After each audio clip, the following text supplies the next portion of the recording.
Wonderful. What's for dinner now that we're recording? Yeah. It's like an Asian soup thing with all sorts of stuff in it. Egg, and it's a like beef bone and veggies, and yeah, it's really yummy. Make it yourself? No, Mike made it. I'm not a bad cook, but he's next level restaurant quality type food. Ooh, nice. And a little bit messy for the desk area. Yeah, chopsticks aren't so great. Just gonna my volume up. There we go. All right, so we might as well get started, and if people pop in, they pop in. Yeah. Oh, hang on a minute. I need to share my screen first. Share screen, and this one. And slideshow from beginning. All right, so we'll go through the usual stuff. I'm Angela Tomlinson, speakers. This is workshop 4, creating atmosphere through setting. And just to remind you what's so great about story, that the most engaging communications actually involve story. When people are starting to tell story, that's when the listener really leans forward. We're wired for story. It's imprinted in our brain. It's part of the structure of our brain. Everybody, whoever existed, has heard and told and retold stories and used them in a variety of ways. And so we know, because it's happened across cultures and across time, that it is definitely something that's imprinted on us rather than something that we've learnt by sharing cultures. There is evidence to show that when we're told stories, that we actually are more likely to remember what's contained in the story. And there's a bit of a theory that pops up tonight about attaching information to emotion. And when you do that, it actually then, I guess it provides more neural pathways for memory. But people tend to remember their emotions as well as sensory experiences, and it can bring people back to a moment in time.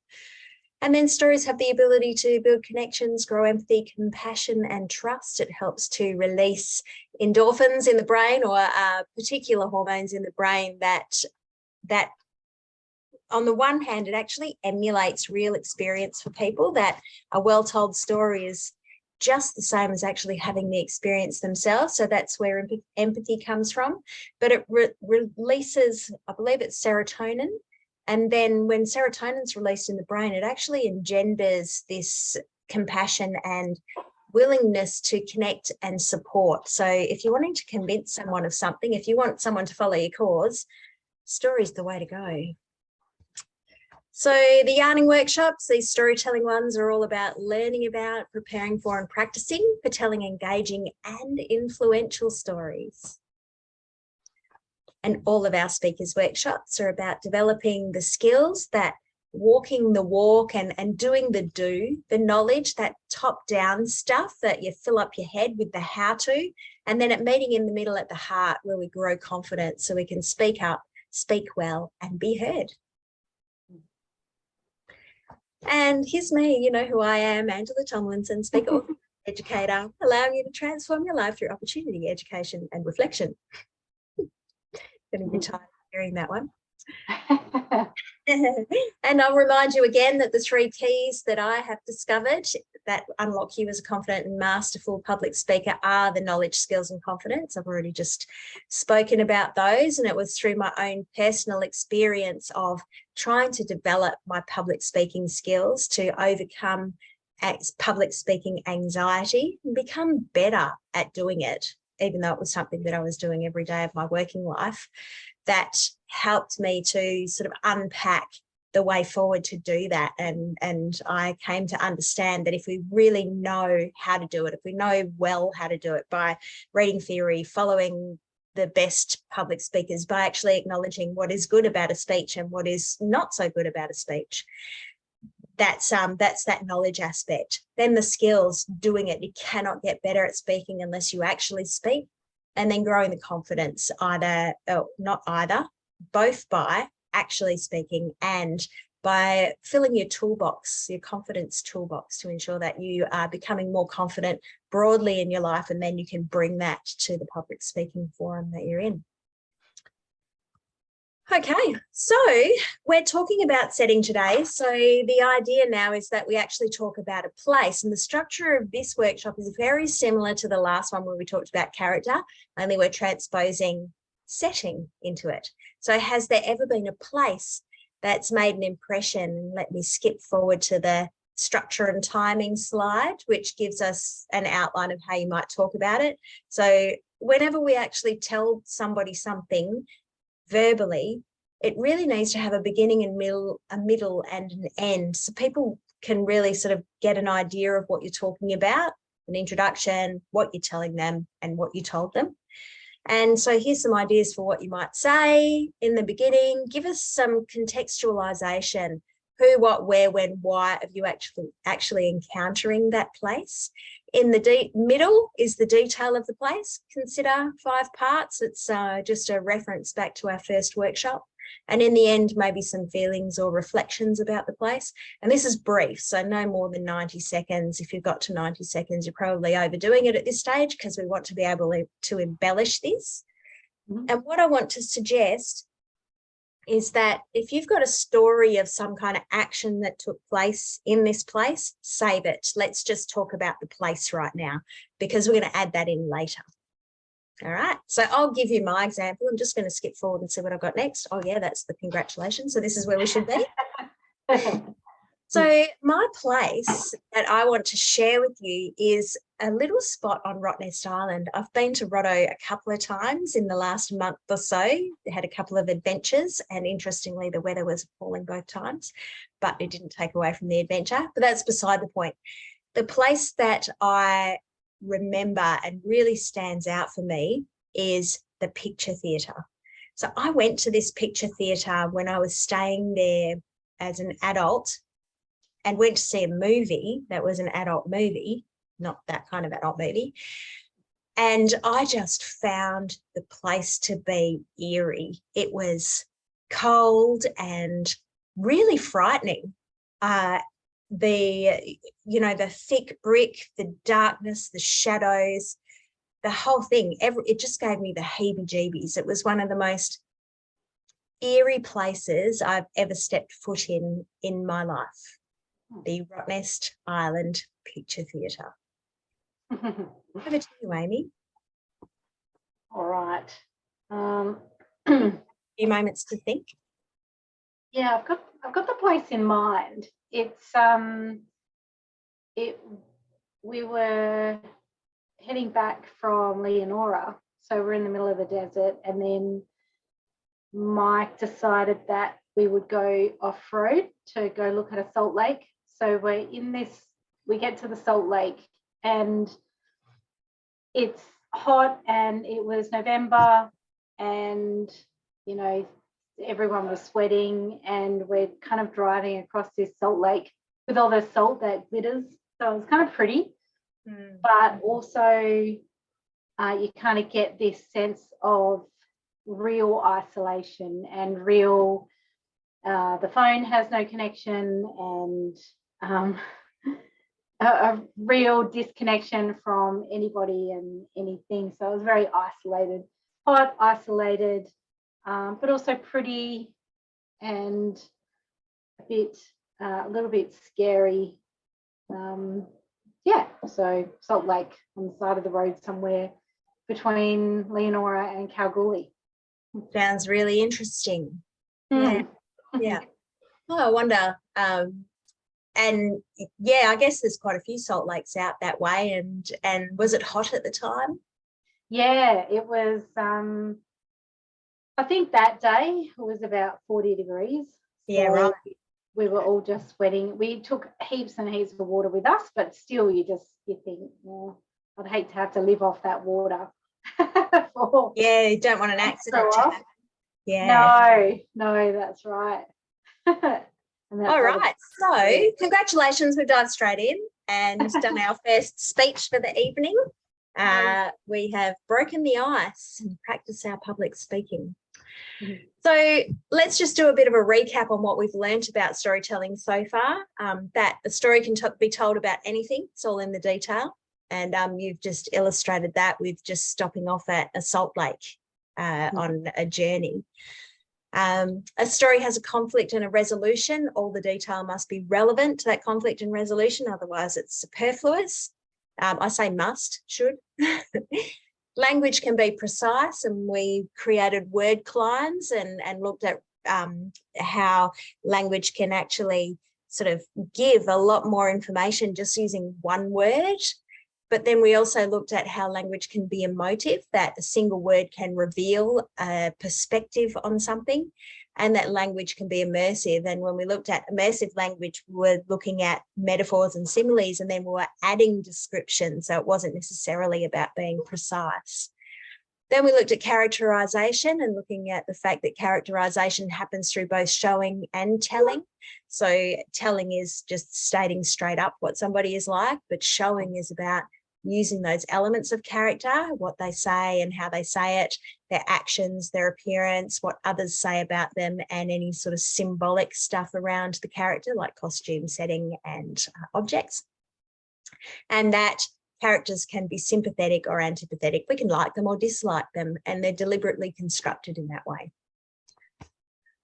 Today we're looking at setting, and setting is pretty obvious. It's the place in which the action of a story happens. Setting creates the emotional mood of a story. And that's really important because it's absolutely vital to good storytelling. The mood that's created needs to be cohesive. It needs to fit the action that's going to take place, the ending that's going to happen, that the events and the outcome need to be fitting with the mood that's set. So let me give an example. There's no point setting a whimsical mood if there's going to be a murder, unless you're playing around with genre, and that happens, you know. This mood actually hooks the listener in. It connects them by connecting to their emotional state, or creates an emotional state that they can hook into. And the listener can experience that feeling for real. And if they do feel a feeling for real, then you're going to hook them into your message, and they're more likely to remember what it is that you've got to say. So it's really a powerful tool of storytelling to be able to establish mood through setting. When we're talking about setting, the 5 senses are really important. So creating a sensory experience for the listener. What can they smell? What can they hear? What can they taste? What can they feel? What can they see? I think I did 5. And the setting foreshadows an outcome or a plot direction. So that's what I said about being cohesive, that if you're establishing something whimsical, then it's going to have some sort of happy, whimsical finish. If your setting establishes something more foreboding, then the ending is likely to be something a little bit more unsavory, if you like, murder, mayhem, and that kind of carry on. Okay, so creating mood. The mood of a story is the emotion that's conveyed. For example, tension, fear, joy, lightheartedness, depression, hopelessness. And what I've done, it's going to be preaching to the converted here, is to just establish some emotions just to connect us in. So there is a theory that there are only 5, some people say 6 basic human emotions: anger, fear, sadness, disgust, and enjoyment, the basic ones. And then we have more complex emotions that spring from that. And then further to that, if we look deeply, some words that describe enjoyment might include happiness, love, relief, contentment, amusement, joy, pride, excitement, peace, satisfaction. I reckon we could probably put them on a word cline. And then sadness, lonely, heartbroken, gloomy, disappointed, hopeless, grieved, unhappy, lost, troubled, resigned, miserable. That almost feels like the grief cycle. Fear, worried, doubtful, nervous, anxious, terrified, panicked, horrified, desperate, confused, stressed.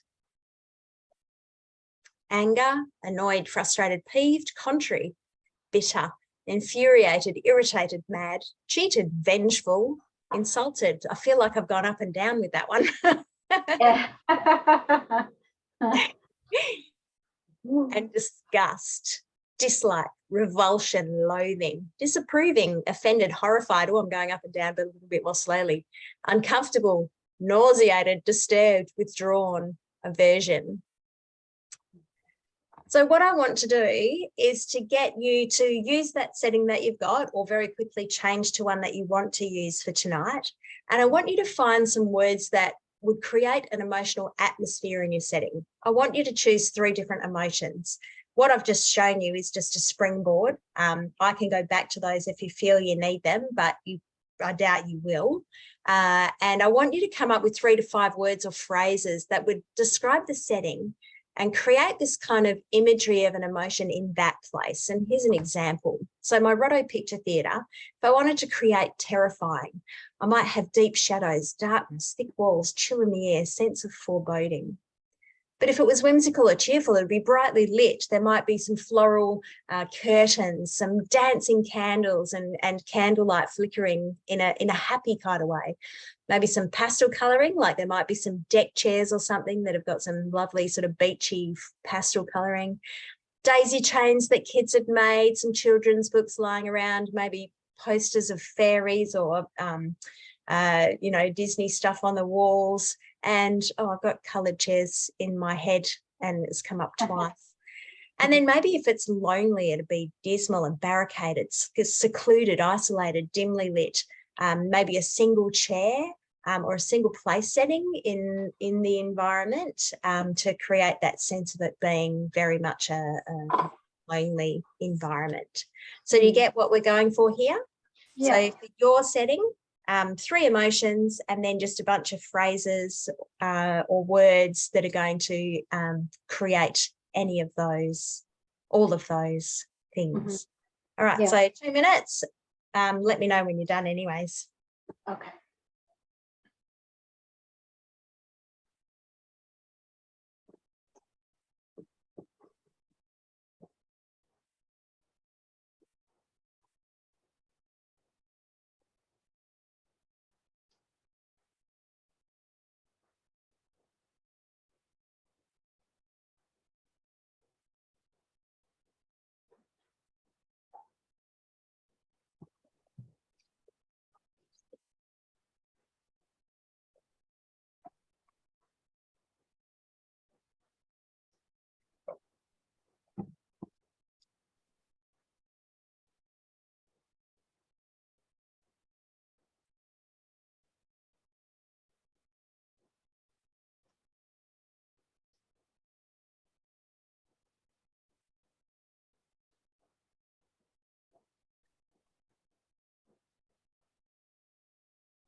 I think I have the idea, maybe.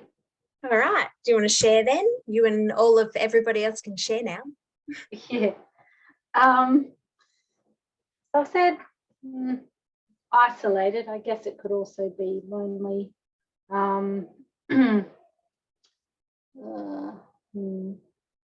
Like just the distance from the road, sparse shrubbery. You can see the long road ahead. Sheep bones, They're rocks. You said hot. That's not really that's not an emotion.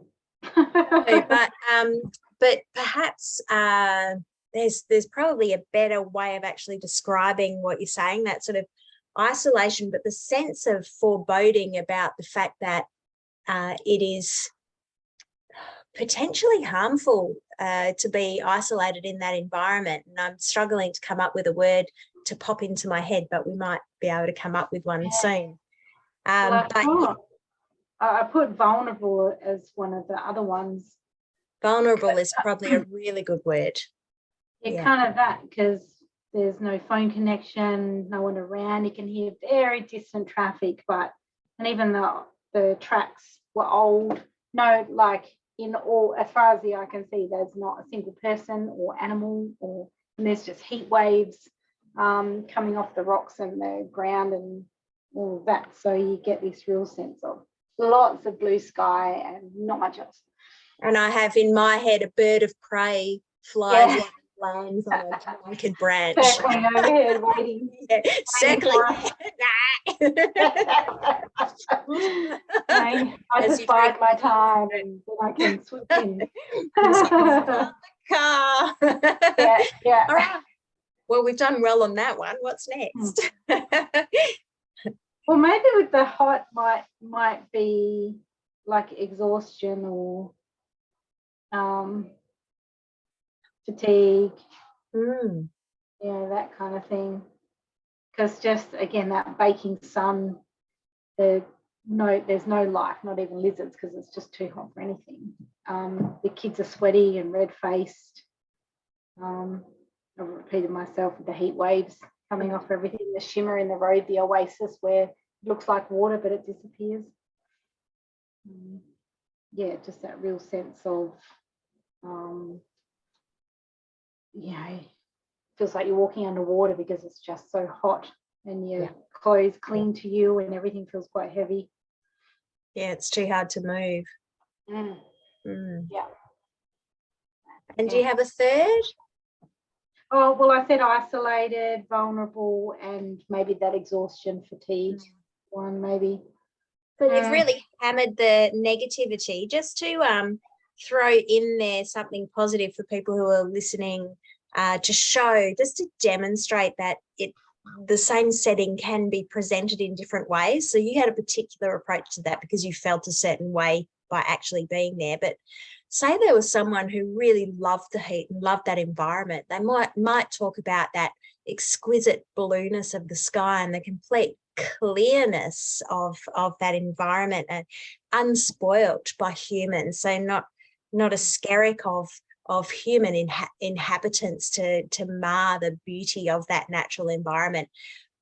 Someone could actually be far more enamored of that situation and be using descriptive words that really emphasize its stark but remarkable beauty, as opposed to how oppressive and frightening it possibly is because of the potential to harm if we don't have the opportunities to find water and safety.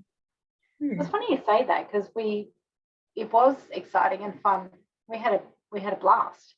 Right. So, but and yet you've chosen to represent it in a particular frightening way. Well, I was trying to think of three things that kind of matched up together, even though I know you've got terrifying, whimsical and lonely there. But yeah, because it was that sense of isolation. It was very hot, but we were there, for a reason. So, and that was pretty good fun. So, and it reminded me as well, because I grew up around that area. So it was also just a sense of real familiarity with it. Which helps you to have a good time because you're not out of your comfort zone. Look, let's just take a moment to reflect on the fact that in being cohesive, it doesn't necessarily have to be that you can actually still have a good time in a place that actually has that kind of strong sense of challenge. People still enjoy a challenging environment and contrast. If you're wanting to tell a story, then perhaps, the character of the people who are in there and who would enjoy that particular environment is really important. So you talk about the starkness and the difficulty and all of that sort of stuff, but maybe there would be some snippets of really sort of positive things as well that foreground the fact that the people who are in that environment are actually enjoying it and perhaps a bit adventurous as well. So just because you're actually describing something in a way that makes it seem harsh and hard doesn't mean that the story has to be a bad one. Does that make sense? Yeah. Well, certainly interpretation. Like, yeah, you can make it whatever you want. Yeah. The dark theatre, I also, those sort of things I really enjoyed. Like, I loved New Norcia and stuff. That sense of things being haunted and old and gloomy, and just like the story behind it is also, I think, fun. But it just scares the crap out of me, to be honest. I don't know if it's that maybe I have a level of intuition that is that I don't like. Or I'm scaredy cat. I don't know. Didn't like it, but there's more to that story. We'll get to that later. Yes, that's been really fun. Awesome. Okay, so what I want you to do now is decide what emotional mood you're going to create for your description as we go forward with this particular place, and thinking about whether, if you have an event, so say you went for a bushwalk, or you got your kids out to enjoy it or whatever, to make it more impactful. So consider that in deciding the mood. And we kind of had a little bit of a chat about that just before when we were talking about foregrounding and the fact that it doesn't have to be a wholly negative story. If you're actually going into an environment that's challenging, it can be about the challenge. So your job here is to decide what emotional mood you particularly want to create, and you could quite easily combine all of those ideas that you had to create one mood, and you don't even have to label it. It just has to be a feeling. I find labeling emotions can be often very difficult. That's why we've stopped doing it with kids in school. Okay, and then we need to consider the 5 senses for our description. So smell, taste, sight, sound, how it feels, and bring listeners into the experience in a sensory way by considering these aspects. So let's take some time now to create a mind map. Put your setting name in the middle, then have branches coming out for the 5 senses, so 5 branches. And then for each of those, come up with 1 or 2 descriptions of the place that reflect that particularly chosen mood. And I'm going to do that work as well while you do. So let's get to work. Okay.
How are you doing there, Amy? I think I've got it. Good. Shall I share mine? Yeah. So I've got my brainstorm here. Can you see that? Not really, but that's the idea. Messy. Yeah. Rottnest Picture Theatre. So for sight, I've got old wood that's been repainted so many times. It's thick with coats of paint, and these thick walls of old ancient limestone, and the fact that the age of it just really smacked of history. Dust, years of dust, and thinking about skin cells and whose skin it might have been. Sound, suppressed, muted, maybe some distant creaks and settling of the building. Then smell, musty, this kind of ancient musty smell. A feel, chill in the air, and that goosebumps on my skin, the chill down my spine. Tasting that dust on my tongue and in the back of my throat, just kind of feeling really dry. All right, your turn. Okay. Mine's the Salt Lake. Here, slight breeze maybe going through shrubbery. Distant trucks, very muffled, so you can sort of tell, and they're only ever road trains that travel along there. And the kids as well, so the kind of excitement, and you can hear in their voices that they've never been to a Salt Lake before, so for them it was something kind of interesting.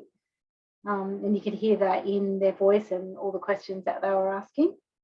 The smell, you could smell the heat, the baking ground. It has a smell, rock smell. And then when the crust of the Salt Lake was broken, you could smell it. That's got a funky smell, like decay kind of certain smell. Anyway, it's hard to explain, but we could smell that. Certainly feel the heat on the skin, feel the sweat like trickling down the back of my spine. The ground, like salt, is crusty, so you walk on the ground, so you got the sense that it's crusty, but that the crust itself, so just this sense of the ground kind of breaking underneath your feet. Taste, so tasting the heat, I guess, the itch at the back of the throat, the thirst, especially when I thought about not having any water, then instantly thirsty, and kind of reminding myself that we've got heaps of water in the back, so I'm okay, I'm not dehydrated yet. Seeing is just the not seeing anyone, no sign of life at all other than the track that we came in on. The rocks glittering on the ground. And it's weird seeing, when everything is red, seeing white on the ground is kind of incongruent to what you would expect in the desert. And yeah, the distance, just being able to see so far away because nothing's in the way. Just that expanse of land and blue sky. Awesome. So something that was sort of popping in my head while you were talking was the idea of the fact that when you stand on that salt lake and it breaks the crust, that might actually foreground something that's beneath what's obvious if you're wanting to establish something that's really arid, but that actually has something beneath that, some kind of beauty to it, or something hidden that, or needing to be revealed, if you like. That just kind of popped in my head. And you know, when you breathe in and the air's so hot, it burns your nostrils. Yeah.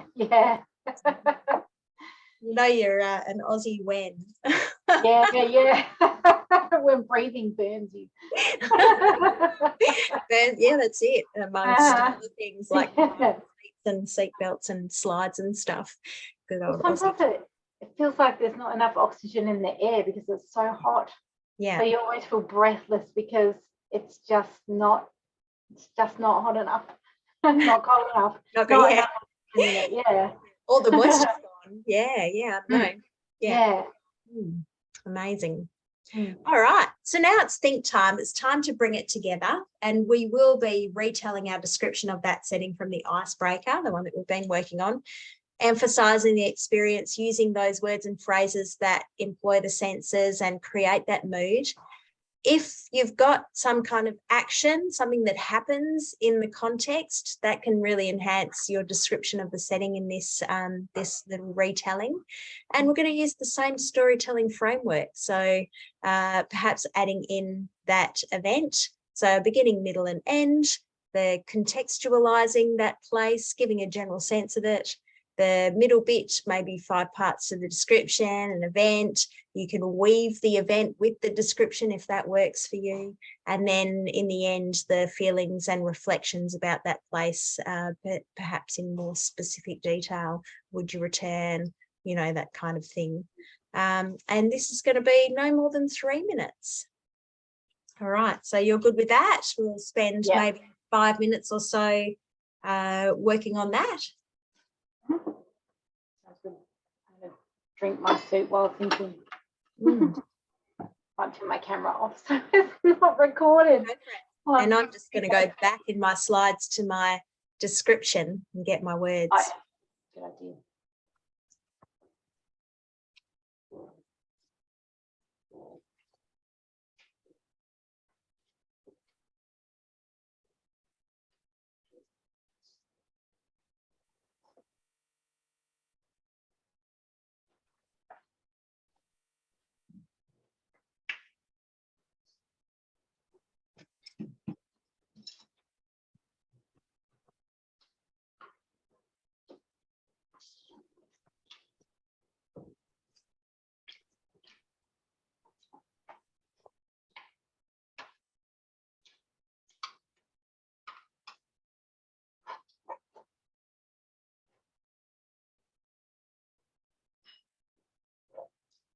Sorry for my slurping.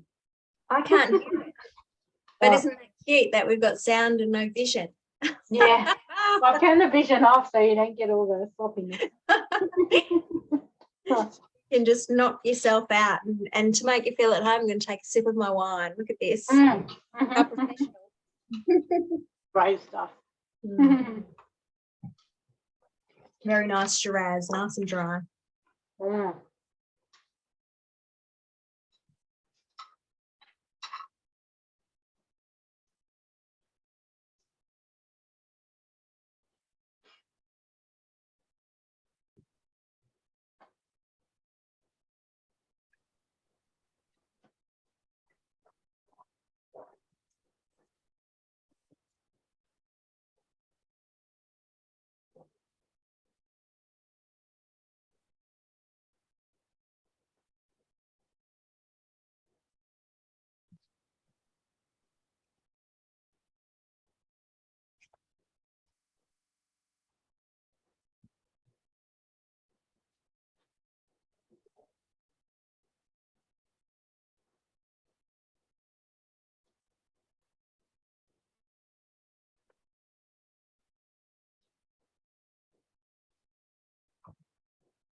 You let me know when you're ready, Amy.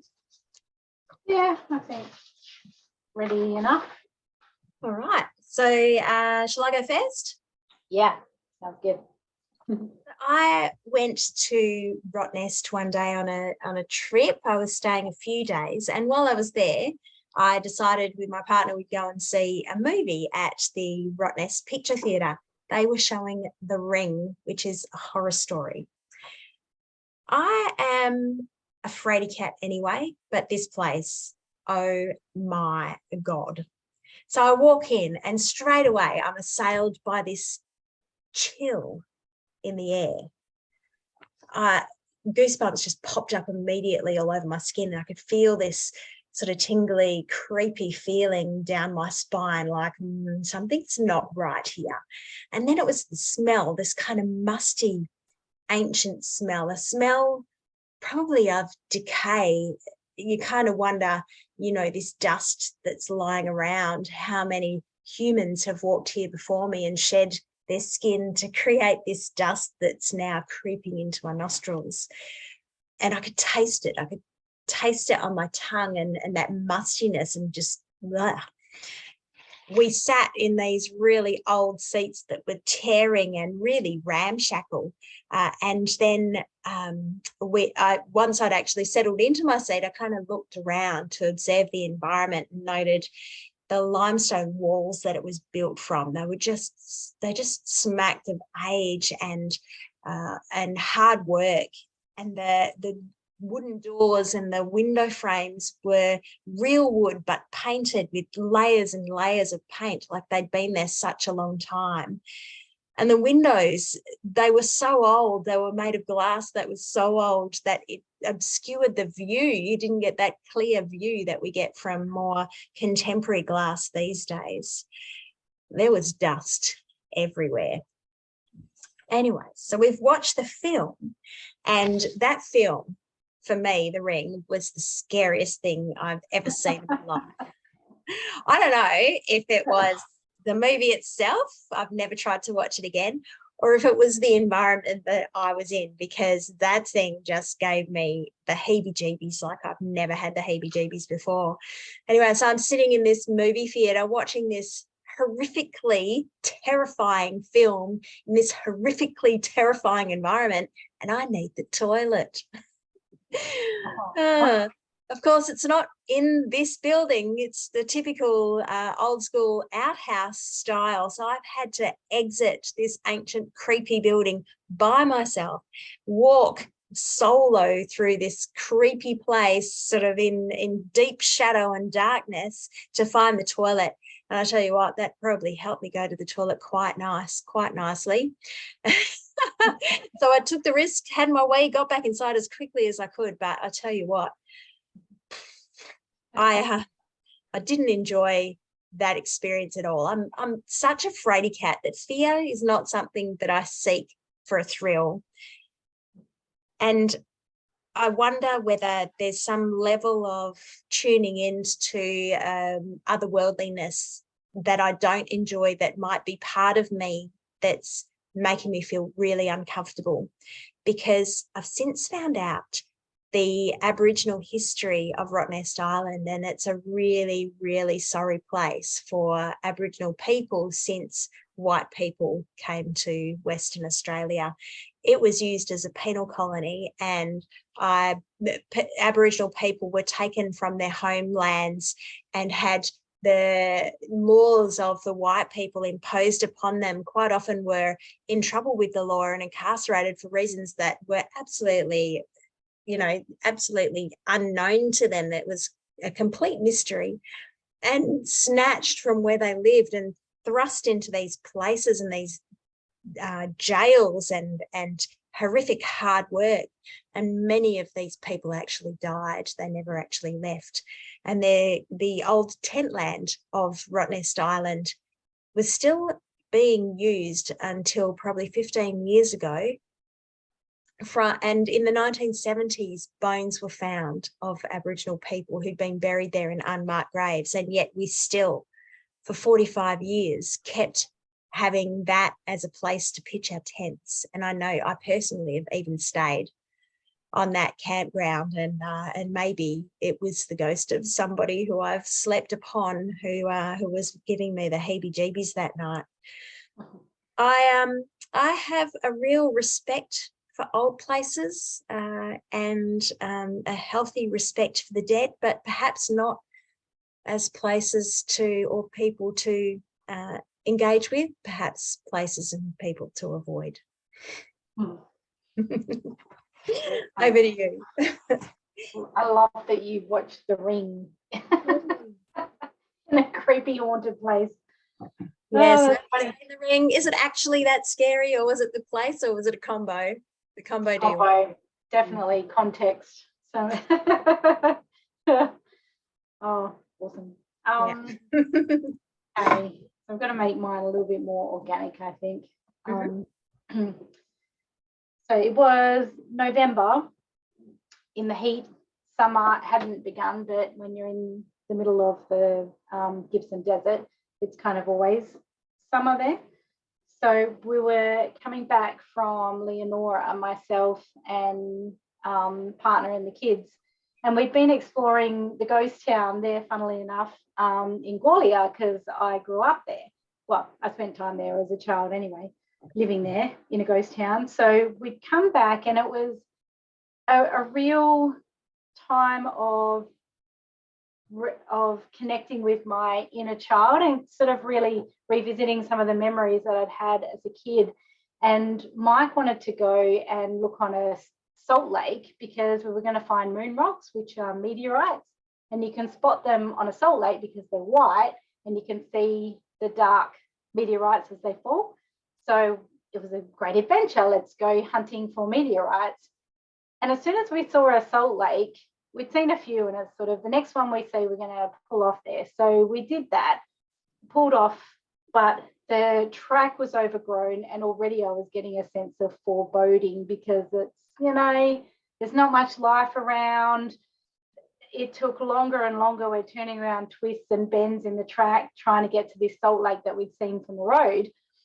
But we're getting further and further in. It seemed like a long time. We finally get to the lake, and we start driving on the lake, and they were really old tracks and almost a bit of a rise with an up section, I guess. So almost like a road that went out onto the lake, and we're in the car, and it was air conditioned in the car. And as we're getting further on, I start to think, this is not so good. I think maybe we might not, stay here for too long. And then Mike saw an island type thing in the distance. He's like, we'll try and head there. And it just seemed kilometres away, even though it probably wasn't that far. So we start to head there, and I can't quite remember what happened. I think he's sort of gone off road a little bit off that road, and then the tyres start spinning. And so he stops straight away, and we get out, and out of the air-conditioned car into a 40-degree day, the heat just hits you like a wall. So a wall of this heat, and it invades your nostrils, and all of a sudden you're breathing and tasting heat. And we're out there with the baking sun coming down on us, and it just seemed in one swift moment being extremely exposed and isolated. The dome of the blue sky just seemed that much bigger, and all of a sudden we could see for miles. And in the just tiny distant traffic, you could hear maybe the odd road train go by. And then I thought, imagine how long it would take to actually get back out onto the road to try and get someone out here to rescue us. So we got behind the car, we all started pushing while Mike was trying to ease us out of the salt lake. And when it breaks the crust, the salt creates like the underneath is kind of decaying, almost a very organic smell anyway. So we're smelling this smell that's just been exposed to all this extra heat, and we're pushing, and there's mud spinning up, and it's going all over us, and the kids are all getting covered. But it starts to ease out, and as it's easing out, I'm thinking, okay, don't fall down because I'm going to fall into this disgusting mud. And it starts to ease off, and then Mike ends up driving back up onto the road, thing. And then as he got up there, we all raced up to it, popped back in, cool aircon flew back over us again, and we start to cool down. And then we slowly make our way back, like on the road that's on the Salt Lake, back onto hard ground. And then, so we're back in the car and feeling safer at this point, and that's kind of relieved. Okay, that's okay. We haven't died. We're not, now pickings for the vultures flying overhead. And we get out, make our way back to the main road, and then we hit the bitumen and we start to take off, which is now 110. And all you can hear is all the mud flicking off the tires back on, all underneath the car. So the car was just covered in red dirt. Anyway, and since then it was a fun tale to tell about how we shouldn't go off-road and maybe not go. It's an all-wheel drive, but doesn't have all-wheel drive tires on. They're just normal suburban tires. So it was a very ill-advised plan, but it was fun and the kids had a great time. Excellent. I love that. And what I really enjoyed about both our stories is that they're very Australian. Yeah, they are. And I love Gawlia. Wow, I've been there a few times, and the first time I went, there was so much stuff there that was untouched, or well, it was curated, so it was sort of sat around, but like a suitcase full of sewing patterns that were from the 50s and 60s, which was when people just up and left. Pianos and bedding and all kinds of stuff. But then when I went again, it was all gone. So I don't know whether it was taken away by people who were pilfering or if it was housed away by those who were concerned about pilfering. So I'm hoping for the latter. Yeah, me too. Amazing. Well, I show you where we lived was in the headmaster's house, which is because it's all been heritage listed, but it's been done up. Mm-hmm. And so we could actually walk into it.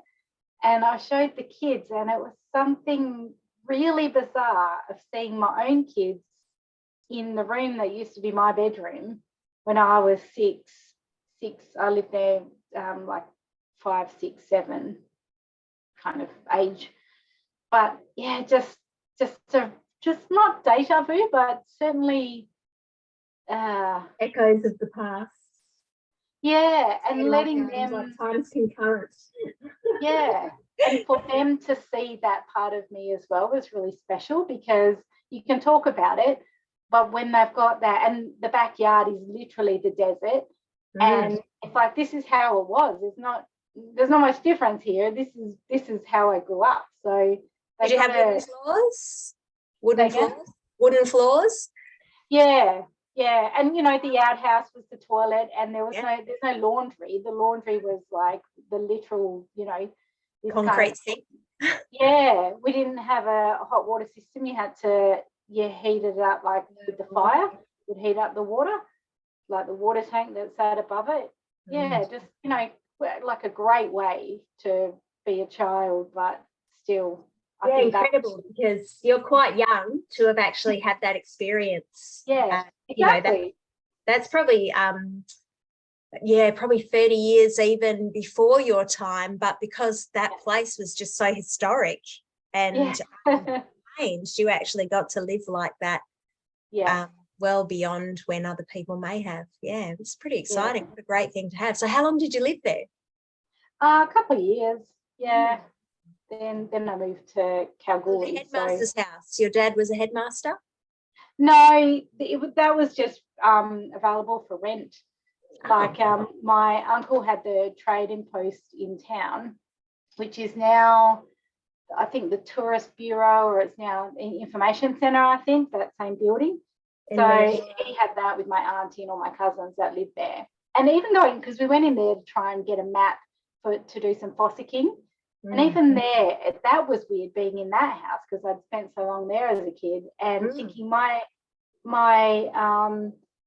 cousin was born there. Like, I remember when my auntie was giving birth to him. I think it was him. Just really, really Isn't that such an old historical kind of event to have happened within your life. It's like your life was sort of mixed up with history. You time traveled. Yeah. Sometimes it does feel like that. Yeah, well, I wonder if maybe that has something to do with how you felt about your children being in that place. The whole time traveling experience. Yeah, it was a real sense of back in time, but present day, but also their experience being so giving them a taste of something that I'd experienced. Yeah, very weird. So, Mum, in the olden days when you were a kid. Yeah. Yeah, right. Oh, yeah, no, I used to go hunting for pennies. I used to find pennies all the time. And the bottles that had the marble in them, and you had to look for the one without the seam. They were more valuable because the ones with the seam were like pressed glass, but the ones without the seam were like handmade because they blew the glass to. So, you know, you find all this stuff around the place. Yeah, just old antique stuff. Probably now could well be worth a fortune, I would say. But at the time, they were still pretty cool treasures to find. Yeah, cool treasures, but just somebody's junk. But now it's like, oh. Yeah, exactly. It's like history now. Yeah, absolutely. And yeah, something that we actually appreciate. Right, so let's move on because we're at the point of talking about growing confidence, and my focus tonight is really on concentrating on positives, so having a positive mindset. And we have talked about this before, but this is about having positive thoughts about yourself and focusing on what is really that you're good at and what your strengths are, as opposed to, so say, for example, you're learning to be a public speaker. Quite often we can focus on our deficits. I'm no good at this, or I just get nervous when I stand up in front of people, or everyone else is better at this than me. If we do that, we undermine our confidence. But if we can actually be a little bit more focused on what we've got and build from there, rather than look at what we haven't got and undermine from there, then we're actually going to help to build our confidence. So concentrate on the positives, look at what your strengths are, and look at that as your basis from which to build. So let's do a little exercise. Let's actually brainstorm 10 positive things we can say about ourselves, 10 strengths that we have. And I'm going to do the exercise as well. So we'll take a couple of minutes and you'll tell me when you've got 10 down.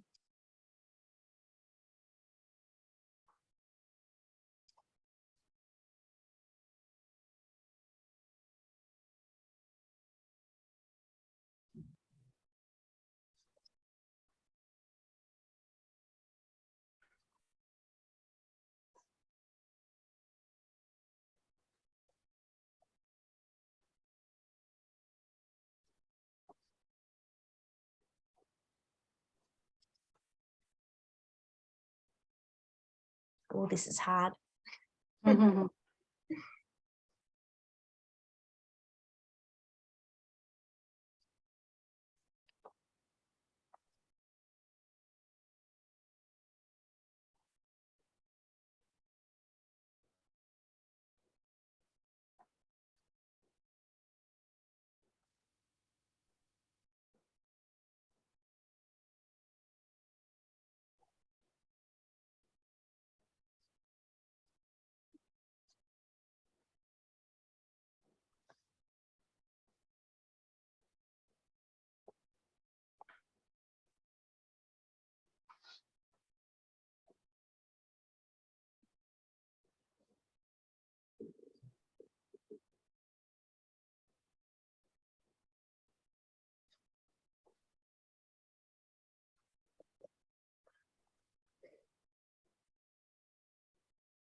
How'd you go, Amy? Did you get 10?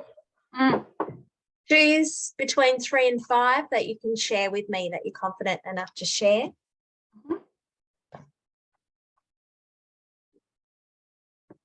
And we'll go 1 for 1. So I'll start.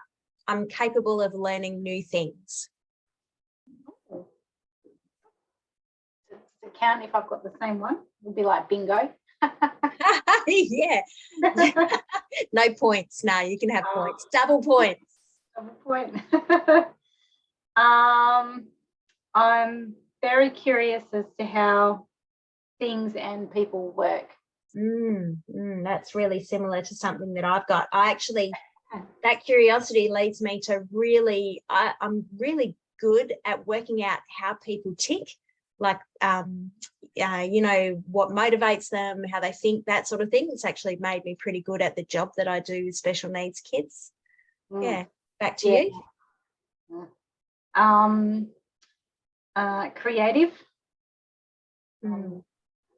You know, always trying to think of different ways of doing things and think outside the square and think of a different approach or adapt the approach over here to suit something over here. Yeah, you're very fortunate to be artistic as well as logical, and I can see how that would weave between. That's really awesome. I'm non-judgmental. I take experiences and people as they come and look at them as lessons and blessings that are mine, and are not an opportunity to judge experiences and people from the outside. Yeah, snap, I got that one too. We're twinning, totally twinning. Yeah, funny that. Good. I'm good with words. You know, writing. I write a lot in my job. Vocabulary enough to be able to speak to lots of different ranges of people, and tell whatever story I need to tell, whether it's kids or, you know, adults, really super academic people versus more, you know, layman's terms type thing. So we might talk about that as being able to shift code or change your language register according to your audience, but you're also very good at being descriptive and being creative with language as well, which is really awesome. I am also good with language, but I've put here about being good at communicating. So when I speak with people, I always think about the outcome. I never open my mouth without thinking about what's going to be the impact of this communication that I'm having. So people might, you know, take pause before I speak most of the time. Sometimes I go black and they go, truth. But most of the time I think about it, particularly if it really counts, and then I get the outcome that I'm after because I'm really purposeful and careful about the impact of the communication, how it's received. Do I have to do any more? We don't have to. We're going on. Well, I'll say just one more then. Like I have a, you know, an interesting background like that, growing up in Gaulia, or, you know, living in Gaulia for a bit, and all the other adventures that I've done because of that curiosity has then meant I can speak to a whole bunch of stuff, a whole bunch of different experiences that are kind of nice to then connect with someone, because there's an element of relatability, makes empathy a bit easier and makes that connection a bit easier because I can draw upon a lot of different experiences. Yeah, fantastic. Yeah, and you know, the Gaulia stuff, like you'd be able to connect with people who've lived decades before you because you had that transplanted experience. You're like, amazing. Beautiful. Well, aren't we just wonderful? Yeah. Ourselves on the back. All right, Amy. I was going to say modest, but I thought no, that's Look, it's hard for us as Australians to talk ourselves up. It's just something that we have to fight against culturally, to say, I'm good because of this. You know, that's why we find job interviews so bloody hard, because we actually have to talk ourselves up. And we might consider that to be more of an American thing, and then when we're thinking that and sort of establishing our own xenophobia around that, it's like, well, I'm not going to be like them, I need to be more like me. So we've got so much that goes against us, talking ourselves up without even thinking about our own internal issues. Yes, exactly. Got to break some molds. Yeah. All right, Amy, what have you learnt today? Well, I've learnt, well, I relearned, don't go on salt lakes. I really like that sensory experience. I think trying to frame a story through the filters of senses, which is only and ever how we can perceive the world anyway. You know, that's the only possible way of making sense of our world. So it does make sense in a story to do that, but I probably wouldn't intuitively do that, think about what I'm smelling and what I'm feeling and touching, tasting and all that stuff. But it's certainly, but of course, because that's how the experience unfolded for me. So of course, that's then how I would share it. It seems perfectly logical now, but not a way I would normally do it, I think. Yeah, that's really good. And yeah, 100% appreciate what you said about the fact that that is how we experience the world right from the minute we're born. We are, our science experiments, our hypotheses are all based on what we're smelling, what we're feeling, what we're touching, what we're tasting, what we're hearing. Yeah, it's how we engage with the world. It's amazing. Yeah. And it really does draw us into a story, and that, I think, is significant in making the difference between master storytelling and good storytelling, I guess. But I'll remind you, I think I've mentioned before, when I was emceeing the Space Brains Film Festival, and there was a science fiction short story writer who actually doesn't visualize. Yes, you said, yeah. Pictures, and so she doesn't talk about what she sees. Wow. Ever. It's all just action and what she hears. Yeah. I guess that's everyone has their different approach, don't they? Even with art, some people building layers and others just start from one end and work their way through. It's just how people build that reality in their own mind. And we've got enough capability of hearing an entire story, like Audible, listen to a lot of books on Audible, or you read where it's all, the words have to then be interpreted. And then you've got movies where you've got the visual and the sound and all that. It's a different experience. So we're capable of getting across and making sense of a whole bunch of different modalities, I suppose. Yeah, it was just so interesting when she was reading an example of one of her stories, that so much of it was absent. That mental movie that I create normally when I'm reading was absent, because that's not how her brain thinks. It's like if someone had created a sculpture and only put the nose and the ears on. Where's the rest of it? That had the foreground and no background, or the background and no foreground. It's just like wow, it was disruptive. But then that's art too, isn't it? Yeah, well, that's what I was going to say with expressions and emojis, how they convey an expression in a very simple way.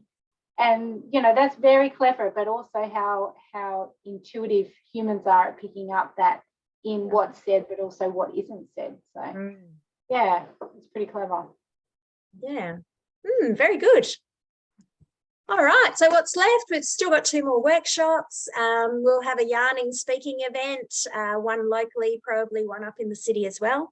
So if you're wanting to get in front of an audience, make sure you're speaking to me about being part of that. I've been promising an online speaking event that I haven't got around to organising. That's still to be advised. Anyone who wants one-to-one coaching can speak with me. I give critical feedback, hard critical feedback, and support in creating speeches. If people want to put together a keynote that's their signature talk, something like that, I can offer that sort of thing as well. Our workshop dates for the next 2 are the 30th of the 8th and 13th of the 9th. Same place, your office with the globe in the background, really flat map of the world in the background. So far we are done using descriptive and poetic language, characterization, and creating atmosphere or mood. We've got yet to go story structures and story as a vehicle for a message. Speaking with confidence is woven through. So story structures is going to be, we'll look at the hero's journey, because that is very much a story structure that permeates, but we'll also look at those 7 stories that are covered in my book, The 7 Stories We Tell Ourselves, but not in the context of self-help, because these things permeate story across cultures, across time. So just looking at how we might utilize those to tell stories that are going to speak to people at a really deep level, like where the conflicts are and where the resolutions should be for that. Okay. So that should be fun. Looking forward to that one. Yeah, lots of theory in that one. So I've kept the theory pretty simple in the last few. It's made it easy to write a workshop, but that one's going to be a bit more in-depth and complicated, and we won't be finished quite so quickly. Well, we'll be if it's just us. True, but there'll still be lots of content. So yeah. All right, so remembering that if you can't make the workshop for any reason, the recordings are yours, and if you're local and prepared to travel, anyone who's registered for online is also welcome at the face-to-face at Falcon. It happens the night after. You never have to miss a workshop. Yay. And the shout out to what's it, Slides Mania, because that's where I get my slides from, and to create these attractive PowerPoints, and it's free, so everyone might as well do that. Like they say, sharing is caring. And so I'm sharing with you the fact that I'm sharing from them. So, yeah, right. And that's the end. All right. Awesome. Any last final words for this evening, Amy? No. Go to dinner. Dinner and a show. Yeah, dinner and a show. And he's, I don't know if you can hear that, he's getting very excited by something going on there. Footy night, so it can't be that. No, he's not a footy fella. I just want to share with you that it is the last round before the finals this week, and that is only pertinent to me because I'm a footy chipper, if not a footy fan, and I'm up there. Yeah. Wow. Whoa. I've got a method. Who's your tip this week? Am I supposed to say? I think I've gone with the favourites. So, you know, I don't think I've gone against any of the favourites at this point, because I'm first in one of them, and I must be in the first top 3. I don't know. They've kept it secret in the other one. So, Wow. Good luck. And I've got lots of joy out of footy tipping in the past. I've gone to Bali on footy tipping money. I've got a SUP board. I bought a saxophone that I can't play. Yeah. Wow. Hopefully something again this year. Yeah, well done. I find footy much more interesting when I did the tipping, but I generally don't do it because you know, just you got to keep the energy in it. Well, that's it. Yeah. And that, you know, it was part of an organisation that I worked, so everyone was in it. So it was just really good fun to be in. But other than that, I've not really been involved because there's nothing really going on around me to get involved in. So I don't bother. Yeah. I don't buy lotto tickets and things like that for the same reason. If there's a syndicate, sure, pop in, you know. Yeah. Yeah, lotto's rare for me as well. Yeah. Awesome. Well, good luck. Good luck. Yeah, thanks. Yeah. Hopefully I'll have good news on the flip side. Yeah, awesome. Well, then I'll see you. And great work tonight. I'm enjoying your stories. You're a natural storyteller, so listening to what you've got to say is always enjoyable. Awesome.